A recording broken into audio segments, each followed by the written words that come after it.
एक लाइन के ऊपर एक लाइन में 5 से ज़्यादा लफ्ज़ ना हो। दोबारा मेरी बात ये सुन लो, एक लाइन के अंदर 5 से ज़्यादा लफ्ज़ ना हो। दोबारा बता देता हूँ, नंबरिंग दो, उसकी हेडिंग दरमियान के अंदर लिखो, नीचे लाइनें लगाओ, उसके बाद क्वेश्चन को लिखो, सारा उसका आंसर, नीचे लाइन लगाओ, फिर नंबर दो। और ऐसे बहुत ही प्यारा, देखो मैं आपको बार बार ये कह रहा हूँ, किसी पेंटर के पास आपको जाने की ज़रूरत नहीं है। आप लोगों ने जस्ट इसको खुला कर। पिछले 5 सालों के अंदर मैंने कई अपने ऐसे स्टूडेंट्स देखे हैं कि जिनके नंबर 700 थे, लेकिन जब एनुअल उनका रिज़ल्ट आया तो उनके नंबर 750 आए।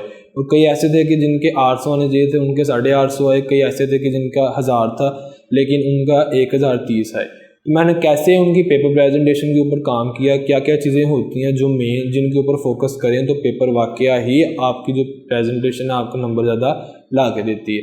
तो पेपर के सैम्पल को डिस्कस करने से पहले मैं थोड़ा सा आपको टिप्स एंड ट्रिक्स बता दूं कि हमने पेंटर नहीं बनना। पेपर के अंदर जो चेकर है उसको पेंटिंग नहीं पसंद आपकी। कुछ वीडियोस ऐसी भी हैं यूट्यूब के ऊपर जो कि आपको पेंटर बनना सिखा रहे हैं कि हमने ऐसे लिखना है, इस तरीके से राइटिंग करनी। नहीं, स्टूडेंट के पास इतना टाइम नहीं होता। सारा साल हमने स्टडी की होती है और हमने वहाँ जाके 2.5 घंटे के अंदर 2 घंटे के अंदर सारा का सारा डिलीवर करना होता है। तो इतना टाइम नहीं होता कि हम वहाँ पे पेंटिंग स्टार्ट कर दें। ठीक है, तो आपका पेपर नीटनेस उसके अंदर काफ़ी ज़्यादा होनी चाहिए, साफ़ सुथरा होना चाहिए, खुला करके लिखा होना चाहिए। कहीं भी नहीं लिखा कि आप लोगों ने अगर जगह छोड़ के लिखा तो वो गलत कर देंगे। नहीं, मैं आपको पेपर दिखाऊंगा तो आप लोगों ने वैसे लिखना है। इंशाल्लाह जब आपके पेपर के अंदर नीटनेस आएगी तो आपको कहीं किसी पेंटर के पास जाने की ज़रूरत नहीं है, ना ही मार्कर कोई ख़ास मार्कर को इस्तेमाल करने की ज़रूरत है। जस्ट आपके पेपर के अंदर नीटनेस होनी चाहिए। तो इंशाल्लाह आपके जो मार्क्स हैं उनके ऊपर काफ़ी ज़्यादा इफेक्ट आएगा और आपके मार्क्स बिल्कुल ऐसे 100% 70 से 80 मार्क्स जो है ना आपके ज़्यादा आ सकते हैं। तो चलिए आपको मैं पेपर का सैंपल दिखाता हूँ।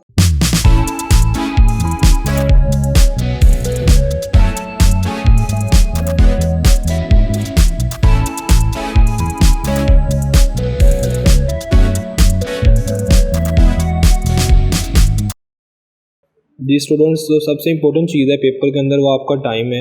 अगर आपने टाइम कंजप्शन सिर्फ इस शीट को बोर्ड शीट को फिलअप करने में सारा गुजार दिया तो बाकी पेपर आपका सारे का सारा सही नहीं होना, क्योंकि आपके ऊपर एक प्रेशर आ जाना है। तो मैंने एक डिटेल वीडियो बनाई हुई है कि इस शीट को कैसे फिलअप करना है। तो आप लोगों को आई बटन के ऊपर उसका लिंक मिल जाएगा, आप देख सकते हो। तो ईजीली आपकी वो आपको समझ आ जाएगी, तो आपको काफ़ी ज़्यादा टाइम ज़ाया होने से बच जाएगा। तो आप लोग वो ज़रूर देखिएगा वीडियो, मैं रिकमेंड करता हूँ आप लोगों को वो वीडियो।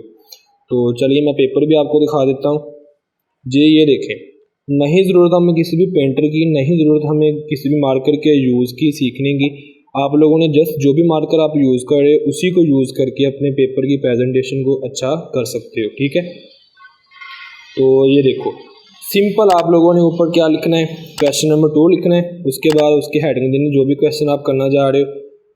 उसके बाद दोनों साइड पे अगर वो डिफरेंशिएशन आ गई है तो दोनों साइड पे उसकी हेडिंग दो और पॉइंट्स लिखो, दरमियान में लाइन लगाओ। जब ख़त्म हो जाए तो नीचे भी लाइन। अब यहाँ से शुरू नहीं कर देना, खुला करके आप लोगों ने लिखना है। जितनी आप स्पेस यूज़ कर सकते हो आप लोगों ने यूज़ करनी है। ठीक है, तो अगले आ जाओ, आगे देखो 2 इसके ऊपर भी ऐसे ही है, 3 इसके ऊपर भी ऐसे ही है कि जब भी ख़त्म हो जाए उसके बाद लाइन लगानी है नीचे।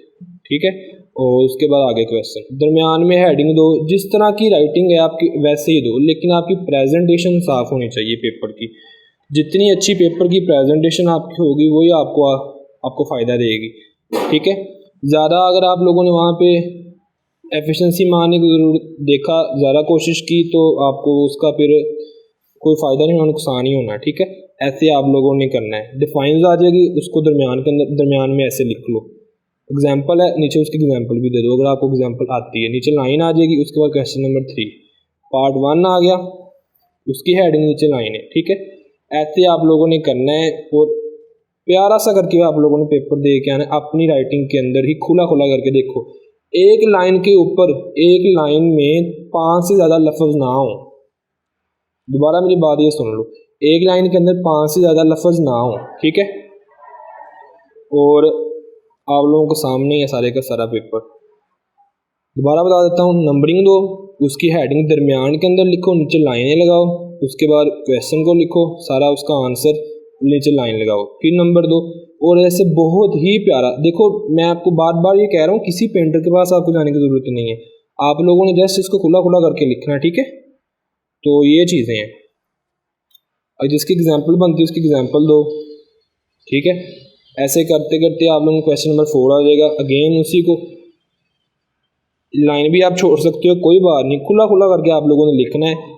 दरमियान में जो भी डिफ़ाइन आएगी ना, डिफ़ाइन किसी भी कोई भी चीज़ है, जब उसकी डिफ़ाइन लिखनी तो आपने ऐसे ही लिखनी है, दरमियान में 2 लाइनें लगा के वहाँ पे लिखना है, ठीक है। तो ये आपकी पेपर प्रेजेंटेशन है सर, तो आप लोग इजीली इसको फॉलो कर सकते हो।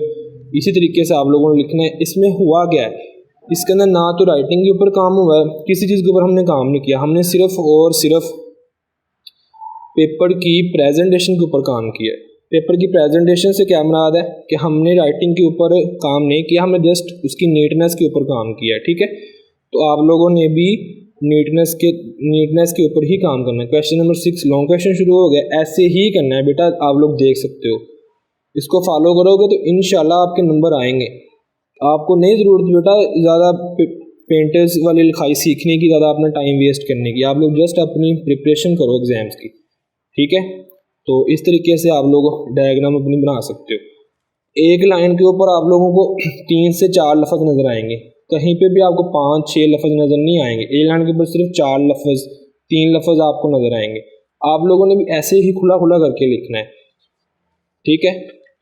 और यहाँ पे क्वेश्चन ख़त्म, उसका बी पार्ट शुरू हो गया है। हेडिंग दो, नीचे 2 लाइनें लगाओ सीधा। अगर उसके अंदर दरमियान में कोई ऐड आ जाती है तो उसको ऐसे ऐड करो, डिफाइन वगैरह, ठीक है। तो आप लोगों को समझ आई थिंक आ चुकी होगी कि मैं क्या चीज़ कहना चाह रहा हूँ।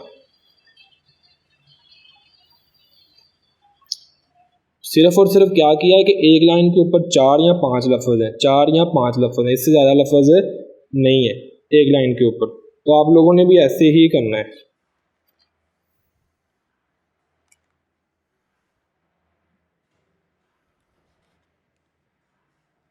हेडिंग, क्वेश्चन नंबर, उसका पार्ट, हेडिंग, और सारा ऐसे हमने चलना है, ठीक है, नीचे को।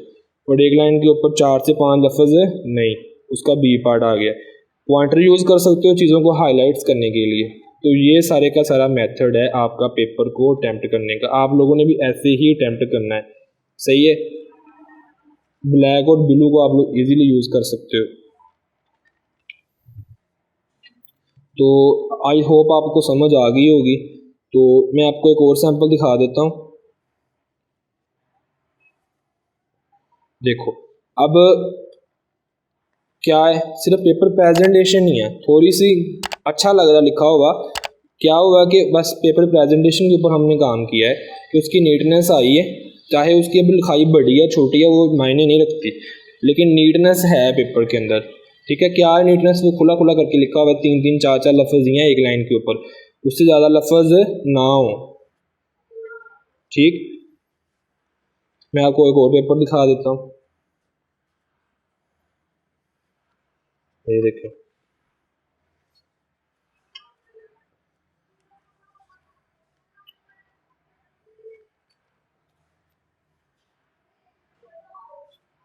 इसी तरीके से आप लोगों ने करना है, जस्ट एक लाइन के ऊपर 3 से 4 लफ्ज़, उससे ज़्यादा नहीं।